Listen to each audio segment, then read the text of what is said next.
Hello, my name is Hannah and I'm the Relationship Manager for the 4 Eastern Dioceses for the Children's Society. I hope that you and your families are all well as can be during this really challenging time. It's good to be able to join in with you all virtually this morning and to be able to share a little bit more about the work we do as a charity, and also to say a very warm thank you for all of your support in the parish, at St Mary's and St Peter's. You generously support our work through Christingle and have recently raised over £200 in support of the Children's Society, so for that a very big thank you from us. Thank you also to Reverend Richard for welcoming me to join in this way virtually. So I thought I'd start by sharing a little bit more about the charity, and we have quite a long and varied history. So the Children's Society started from a first donation of 13 penny stamps and a few key figures in the community to today thousands of supporters and volunteers who help us to reach 10,000 young people each year through the 93 direct services we run across the country, with thousands more through the systems change we achieve through our campaigning. So the charity was founded over 130 years ago, back in 1881, by a Sunday school teacher called Edward Rudolph. When 2 of his pupils failed to attend his class, he found them begging, as sadly their father had died, leaving the family in a really vulnerable position. It was the example of Jesus that inspired Edward Rudolph to set up the Children's Society and to set up the very first Children's Society home, a charity that would care for children on the edge. So a lot has changed since 1881, and even in the last century, the move from us as a charity running children's homes to meeting needs in the community. And that's part of why I'm really proud to work for the organisation as well, because we do adapt and change, ensuring that we can continue to meet the needs of children and young people as society changes too. So our work today is best described as a national charity running local services, considering that many children and young people are facing multiple disadvantages in their life.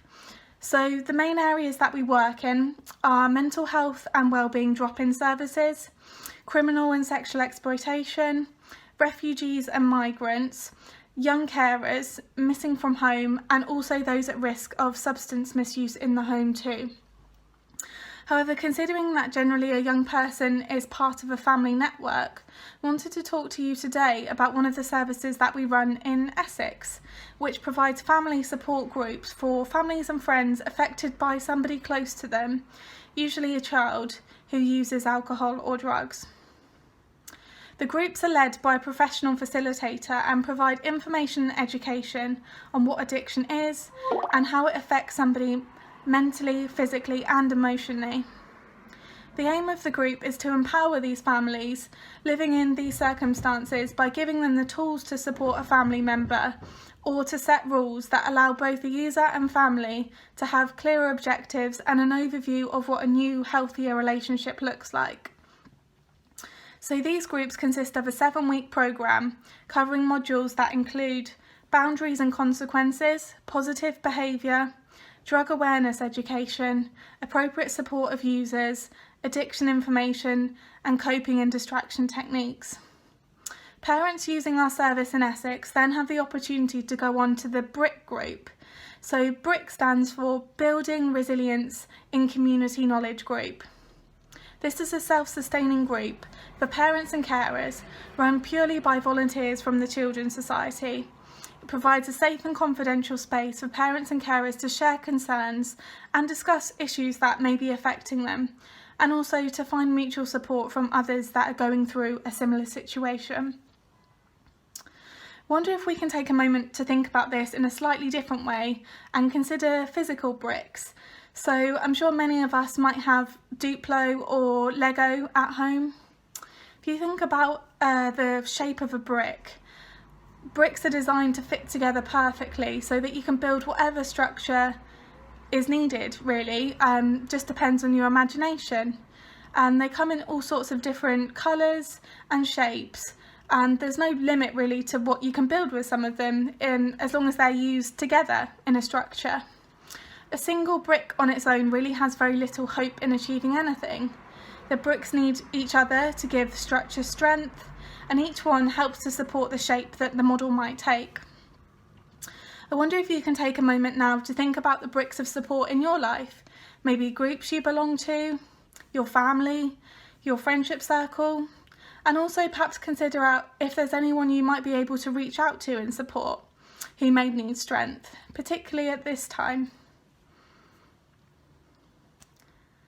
The parents who attend the BRIC group come because they're struggling and facing their own grief. They're facing the pain of a child's addiction, and the support that they receive from the community, part which is BRIC, is life-giving. And I've got a quote here from one of the mothers that attends the BRIC group, so I'm just going to read out the quote now. BRIC is a group that brings together parents who are trying to understand addiction and continue to love and support their children through knowledge in a safe and non-judgmental environment. We share our nightmares and know they are understood, unlike many other friends or family who cannot understand how this can be happening. My family have experienced many of the horrible consequences addiction can have on the entire family, including crime and mental health issues. I always know when life seems like it isn't worth it anymore, the members and volunteers of BRIC will support me, give me the encouragement and strength to continue looking for answers and solutions. So that's really moving testimony there from one of the people involved in BRIC group. So just reflecting on the readings today and thinking about the passage in Luke on the road to Emmaus, we hear of the disciples walking away from Jerusalem because they feel let down, confused and ashamed because the prophet Jesus that they were following, who they hoped was going to redeem Israel, had ended up dying a shameful death by being crucified. This is not how they expected things to turn out. And likewise, if we think about the parents and the carers who attend BRIC, they're also coping with those feelings of shame and disappointment about their children's substance misuse. It wasn't how they expected things to turn out either. Then later on we hear that Jesus draws alongside the disciples and walks with them, helping them to understand all that has gone on, although at that moment they don't know it's him. In this way, the Children's Society also walks alongside parents and carers who are struggling, and we're with them every step of the way.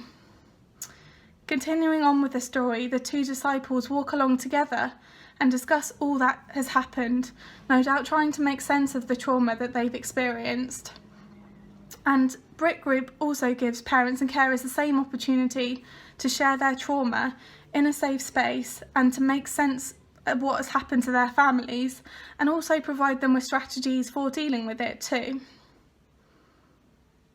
We also have other services operating in Essex, including care for children at risk of exploitation, and our chat service, which works with children and young people at risk of hidden harm through parental substance misuse.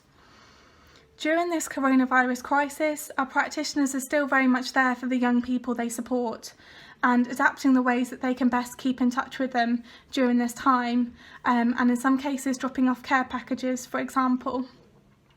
In fact, as a charity, our support is needed now more than ever, with more vulnerable children in danger, and lockdown is meaning that they're hidden from view, trapped at home, at risk of abuse and neglect, and without the vital support they need. They're all alone trying to cope with their fears and worsening mental health. As a result of the crisis, we have launched an emergency appeal for additional donations, and also a reactionary lifeline campaign, which calls on the government to review no recourse to public funds, which means thousands of children are facing extreme poverty because strict immigration rules prevent their families from accessing benefits, even if they cannot work during this crisis. Many of these children are British themselves or were born here, and know no other home. Other young people came to this country alone or were trafficked here by criminal gangs. With nothing to fall back on, these children and young families risk being left to fend for themselves at a time of national emergency. we're campaigning that the government must step in and provide an urgent lifeline for all, so that children and families of all backgrounds can access this vital support they desperately need. If you would like to learn more about this campaign or about our appeal as well, please visit our website, which is www.childrensociety.org.uk, and I've also put our website link in the next slide too. So I'd like to finish this talk by saying once again a huge thank you for all of your support and for having me join you as the guest speaker this morning too. We simply couldn't achieve what we do as a charity without all of our supporters and volunteers in the community. Thank you so much. If you would like to learn anything more about the work we do, take a look at any wellbeing resources we published, or to sign up for our monthly prayer emails, please do visit our website. I hope you've enjoyed listening to this, and in the meantime, I hope you and your families stay safe and well. Thank you.